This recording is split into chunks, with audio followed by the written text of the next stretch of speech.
Bismillahirrahmanirrahim. An Ibnu Umar radhiyallahu anhu qala qala Rasulullah sallallahu alaihi wasallam ukhillat lana maytatani wa damani fa amma al-maytatani fal jarad wal khut wa amma ad-damani fal kabid wal tihal akhrajahu Ahmad wa Ibnu Majah wa fihi. Dari Ibnu Umar radhiyallahu anhu ia berkata, Rasulullah SAW bersabda, dihalalkan untuk kita umat Islam, yaitu 2 darah dan 2 bangkai, 2 bangkai 2 darah. Adapun kedua bangkai yang dihalalkan untuk kita adalah belalang dan ikan air, ikan. Samanya ikan sungai, ikan laut, ikan kolam, ikan. Adapun 2 darah yang halal untuk kita yaitu hati dan limpa. Dari hadis ini jelas dinyatakan halalnya 2 bangkai dan halalnya 2 darah. Kalau hukum secara umum, bangkai itu haram. Innama harrama alaikumul maitata wad dama wa lahmal khinzir ayat.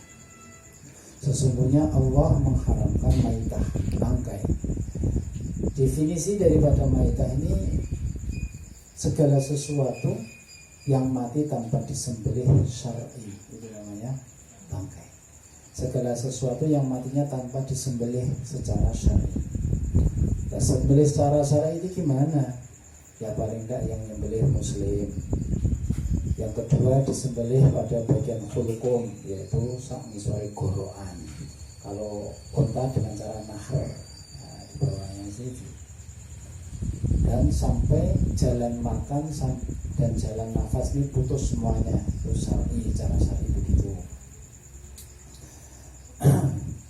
Dan alat penyembelihannya dengan menggunakan alat yang mudah mengalirkan darah, seperti pisau, bisa kaca juga bisa, tapi nggak boleh pakai kukunya jauh cuek, karena yang boleh cara kuku adalah alatnya binatang, macan dan yang lainnya.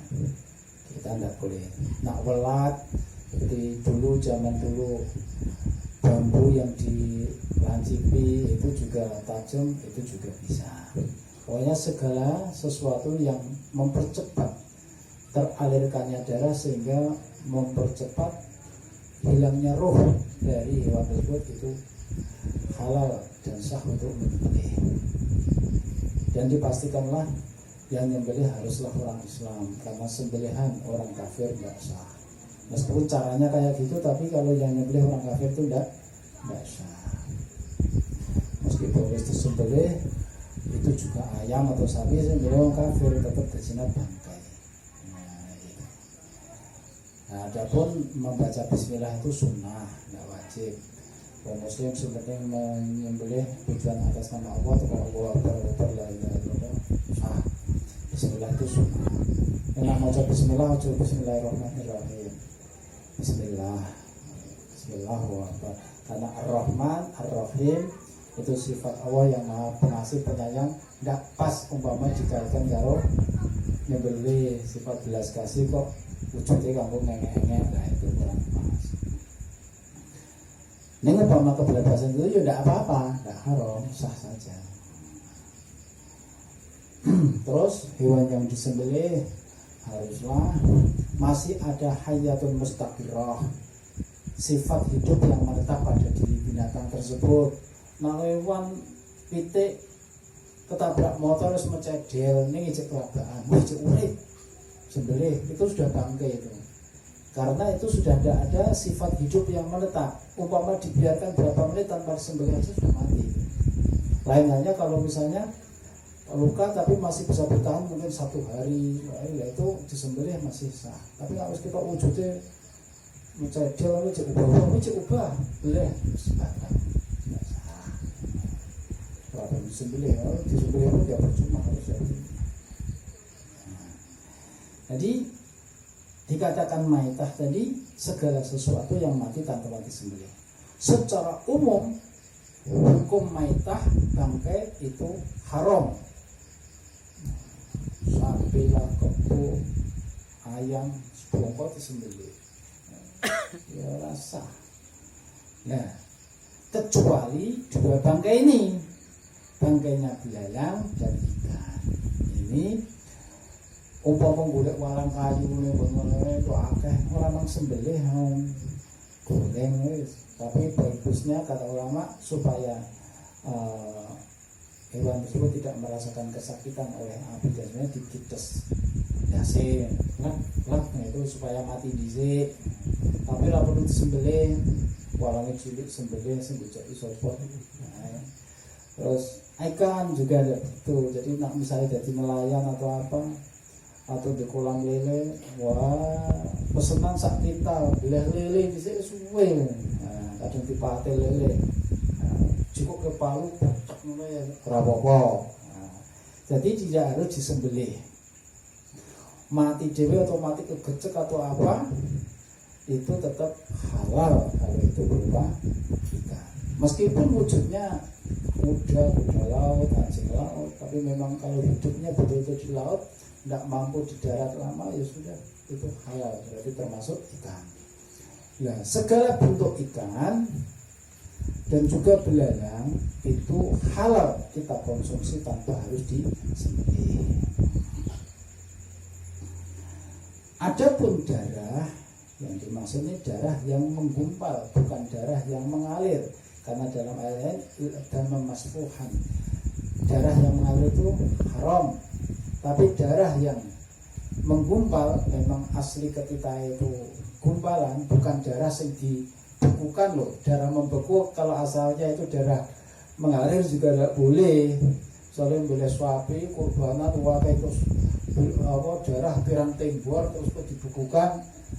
Jadi tidak halal, tidak boleh. Itu meskipun sudah tidak mengalir tapi asalnya darah mengalir. Hukum-hukum asal. Yang dikehendaki di sini darah memang aslinya darah, tapi memang oleh Allah Ta'ala dijadikan sebagai gumpalan, yaitu hati dan limbah, maka itu tetap halal. Termasuk sing mutlak halal itu telur, Pak. Telur itu selagi belum ada embrio yang hidup di situ, isek rupa telur, meskipun ora telur dari hewan yang makulat, kata ulama itu halal untuk cecak.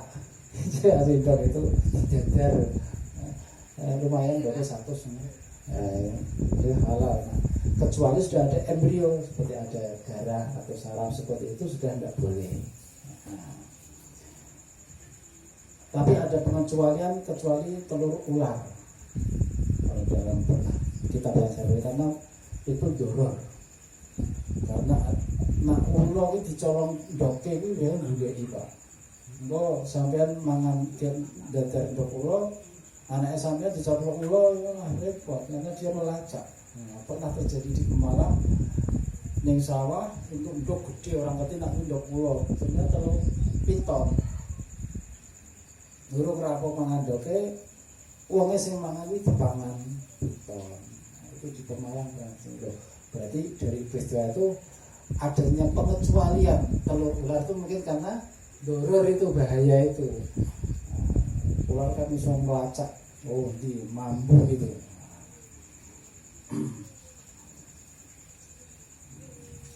Kalau lebih moro tua, lucu maksudnya.